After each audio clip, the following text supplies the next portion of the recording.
ഈ ഒരു ട്രേഡിൻ്റെ ലോജിക്ക് കുറച്ച് പേര് ചോദിച്ചിട്ടുണ്ട്. ഞാൻ ഈ ട്രേഡിനെ പറ്റി ഫേസ്ബുക്കിൽ സ്റ്റോറിയിൽ ഇട്ടിട്ടുണ്ട്. വളരെ കാലം കൂടിയാണ് ഫേസ്ബുക്കിൽ ഒരു ട്രേഡിൻ്റെ സ്റ്റോറീസും കാര്യങ്ങളൊക്കെ ഇടുന്നത്.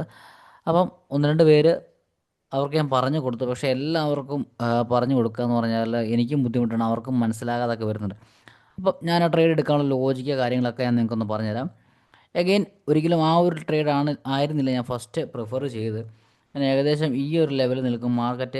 മാർക്കറ്റ് ഈ ഒരു ലെവലിൽ നിൽക്കുമ്പോൾ ഞാൻ ഇവിടെ ഒരു റേഞ്ച് സ്പോട്ട് ചെയ്തു. അതാണ് ഈ റേഞ്ച്, ഈ ഒരു ലെവല്, ഈ ലെവൽ സ്പോട്ട് ചെയ്ത് പിന്നെ മാർക്കറ്റ് ഈ ലെവലിലേക്ക് ഇറങ്ങി വരാനായിട്ട് കുറേ സമയം എടുത്ത്. പിന്നെ ഞാൻ മാർക്കറ്റ് ഒന്ന് സ്കിപ്പായി. എനിക്ക് പിന്നെ ഇവിടെ ട്രേഡും കാര്യങ്ങളൊന്നും കിട്ടിയില്ല. കാരണം മാർക്കറ്റ് ഇറങ്ങി വരുന്നില്ല, എൻ്റെ കണ്ടീഷനിൽ മാർക്കറ്റ് ഇറങ്ങി വരുന്നില്ല. എന്നെങ്കിൽ മാത്രമല്ല ഇവിടെ ബൈ ട്രേഡ് എടുക്കാനായിട്ട് പറ്റുള്ളൂ.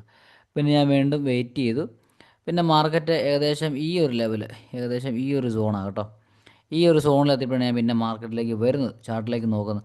പിന്നെ എന്താ, ഈ പ്രൈസ് ഇവിടുന്ന് മൂവ് ചെയ്ത് കഴിഞ്ഞു. മൂവ് ചെയ്ത ചാർട്ടിൽ പിന്നെ എന്താ പറയുക, ചാടി കയറുന്നത് ബുദ്ധിയല്ല. ഞാൻ വീണ്ടും വെയിറ്റ് ചെയ്ത് പിന്നെ ഓപ്പർച്യൂണിറ്റിക്ക് വേണ്ടി വെയിറ്റ് ചെയ്ത് കഴിഞ്ഞപ്പോൾ ഏകദേശം ഞാൻ ഈ ഒരു സ്വിങ്ങിലോ ഈ ഒരു ക്യാൻഡിലെ സമയത്താണ് മാർക്കറ്റിലേക്ക് വരുന്നത്. ചാർട്ട് ഓപ്പൺ ചെയ്ത് ഫോണിൽ ചാർട്ട് ഓപ്പൺ ചെയ്യുന്ന ആ ഒരു ക്യാൻഡിലെ സമയത്ത്. അപ്പോൾ ഞാൻ നോക്കുമ്പോൾ എന്താണ്, എനിക്കിവിടെ 1 2 3 ഒരു ട്രിപ്പിൾ ബോട്ടം എനിക്കിവിടെ കാണാനായിട്ട് വരുന്നുണ്ട്. മാർക്കറ്റ് ഒന്ന് നിങ്ങൾ നോക്കണം കേട്ടോ. അവിടെ ട്രെൻഡ് റിവേഴ്സൽ ആവുന്നതൊക്കെ നിങ്ങൾക്ക് ഞാൻ കാണിച്ചു തരാം. ഒന്ന് ഹൈ എടുത്തു, ലോ എടുത്തു, എഗെയിൻ ഹൈ എടുക്കുന്നു, ലോ എടുക്കുന്നു, വീണ്ടും സ്ട്രക്ചർ റിവേഴ്സൽ ആകുന്നു. ഇവിടെ നമുക്ക് ഒരു ഡബ്ല്യു പാറ്റേൺ അല്ലെങ്കിൽ ട്രെൻഡ് റിവേഴ്സൽ പാറ്റേൺ ഒക്കെ നമുക്കിവിടെ കാണാനായിട്ട് പറ്റും.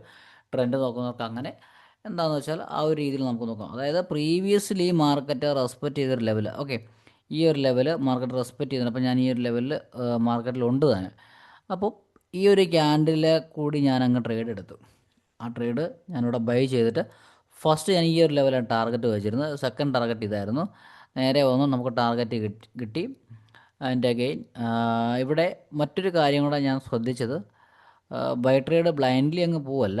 മാർക്കറ്റ് റെസ്പെക്റ്റ് ചെയ്ത കുറച്ച് ലെവൽസുകൾ, ഒന്ന് ഞാൻ രാവിലെ ഈ ഒരു ലെവൽ റെസ്പെക്റ്റ് ചെയ്യുന്നതായിട്ട് കണ്ടിരുന്നു.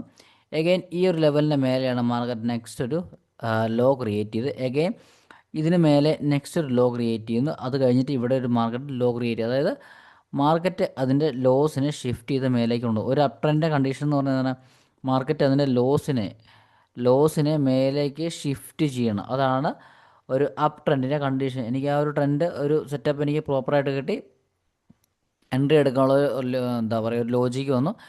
പിന്നെ എനിക്ക് പ്രോപ്പറായിട്ട് സ്റ്റോപ്പ് ലോസ്, ടാർഗറ്റ് കാര്യങ്ങളൊക്കെ വരുന്നുണ്ട്. ടാർഗറ്റ് സ്റ്റോപ്പ് ലോസ് ഹിറ്റായി ട്രേഡിൽ നിന്ന് എക്സിറ്റായി.